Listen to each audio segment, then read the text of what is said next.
황금 같은 추석 연휴 전 우리 시장에 선물이 도착했습니다. 코스피가 사상 최초로 3,560선을 돌파했는데요.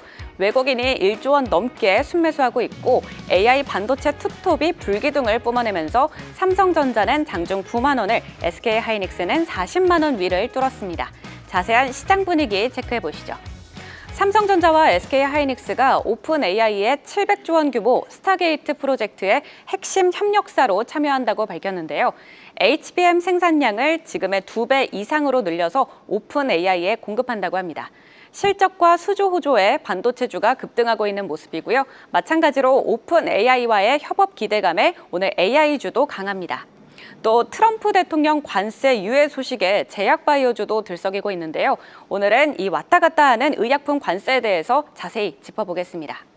네, 원래 트럼프 대통령이 10월 1일부터 수입산 브랜드 특허 의약품에 100%의 관세를 부과하겠다고 발표했었죠. 네, 그런데 조금 전의 뉴스로는 트럼프가 의약품 관세를 연기했다라는 소식이 들려왔습니다. 정말 그의 마음을 좀 알 수가 없는데요. 부과 시기는 잠정 연기하기로 했고 제약사와 약가 협상을 지속할 것이라고 전했습니다. 결국에는 기업들을 압박해서 협상력을 키우기 위한 행동으로 보이는데요. 이런 가운데 화이자가 약가 협상을 체결한 첫 번째 기업이 됐습니다. 화이자는 미국에 700억 달러, 우리 돈으로 약 98조 원을 투자해서 생산 기지를 확대하고 현재 통용되는 대표 의약품 가격을 50%, 그러니까 절반 이하로 인하하기로 합의했습니다. 또 앞으로 출시되는 신약은 최애국 대우 가격, 즉 선진국 중 가장 낮은 가격으로 공급하기로 약속을 했는데요. 그 대가로 트럼프 대통령은 관세를 3년간 유예하겠다고 밝혔습니다. 이 소식이 전해진 직후 뉴욕 증시에서 주요 제약사의 주가가 상승을 했는데 업계가 우려했던 관세 충격이 오히려 협상과 투자 카드로 완화됐다는 분석이 나오고 있습니다. 네, 다른 글로벌 빅파마들도 빠르게 대응에 나섰는데요. 미국 내 약가를 내리고 미국 현지 생산을 늘리겠다라는 두 가지 카드를 꺼내 들었습니다. 아스트라제네카는 신부전, 천식 치료제, 독감 백신 등 주요 품목의 미국 내 가격을 최대 70%까지 낮추겠다라고 발표를 했고요. BMS는 항응고제 엘리퀴스 약가를 86% 인하했습니다. 위고비를 현금으로 결제하는 환자를 대상으로 할인에 들어간 모습이고요. 노보노디스크 같은 경우에는, 그리고 일라이릴리는 미국 내 가격은 인하하는 대신에 영국에서 오히려 마운자로의 정가를 최대 170% 인상하면서 시장별 차별화 전략을 채택했습니다. 화이자가 미국에 700억 달러를 투자하기로 한 것처럼 다른 빅파마들도 트럼프 행정부 2기 출범 이후 미국 내 생산시설 투자를 늘리고 있는 상황인데요.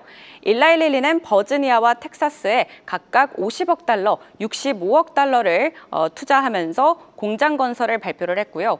머크는 노스캐롤라이나에 백신 공장을 세웠습니다.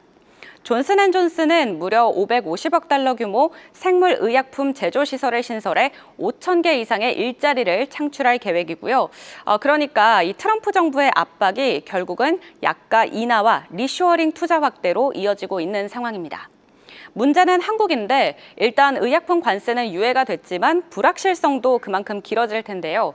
하지만 국내 제약바이오 기업들이 발빠른 대응에 나선 상태라 증권가에서는 당장 큰 영향을 미치진 않을 것이라고 평가하고 있습니다. 셀트리온은 단기적으로 2년분의 재고 보유를 완료했고 또 최근에 일라이릴리의 이 뉴저지 공장을 인수하면서 1조 4천억 원 규모의 투자에 나섰는데 공장 절반은 릴리 제품을 생산하는 CMO 계약에 활용할 예정이고 절반은 자가 제품 생산에 배정할 계획이라고 합니다. SK바이오팜은 이미 미국 내 FDA 승인을 받은 생산 파트너를 확보하고 있어서 미국 생산으로 전환이 가능한데요. 특히 푸에르토리코 등 이 미국령 내 제조시설 승인 신청을 완료했다고 합니다. 여기서 제품을 생산한 뒤 미국에서 판매할 경우 관세가 부과되지 않는다고 합니다. 롯데 바이오로직스는 뉴욕주 시러큐스에 생산시설을 보유하고 있어 문제가 되지 않을 것으로 전망이 되고요. 삼성 바이오로직스와 SK 바이오팜도 미국 생산기지를 검토 중입니다. 삼성 바이오로직스의 경우 CDMO가 주로 항체 중심으로 이뤄져서 정책에 대한 영향이 제한적일 것이란 분석도 나오고 있습니다. 녹십자는 미국산 원료 사용으로 관세 영향이 제한적일 가능성이 높고요. 휴젤도 마찬가지로 미국 보톡스 유통사 대부분이 완제품을 수입하기 때문에 미국 시장에서 모두 동일한 조건에 놓여서 시장 경쟁력에 미치는 영향은 미미할 것이라는 입장입니다.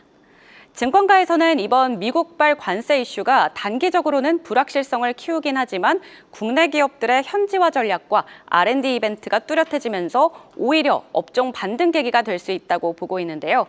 하나증권은 10월 토픽 종목으로는 제약사 중에 삼성바이오로직스와 한미약품을 제시했고요.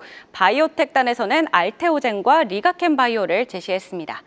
바이오텍 같은 경우 라이선싱 아웃, 이 임상 단계가 중심인 기업은 완제품을 직접 수출하지 않기 때문에 관세 청정지대에 가까운데요.